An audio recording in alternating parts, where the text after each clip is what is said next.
చెప్పినట్టుగా రామా నీ పాదుకల యొక్క మహత్తును ఈ జగత్తుకు చాటినటువంటి మహిత భక్తుడు భరతుడు కదా.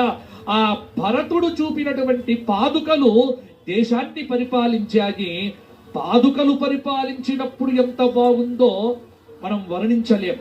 ఇక ఇప్పుడు రాముడే సాక్షాత్తుగా వచ్చి అక్కడ కూర్చున్నాడు, ఇంకెంత బాగుంటుంది, అనుభవించాలి.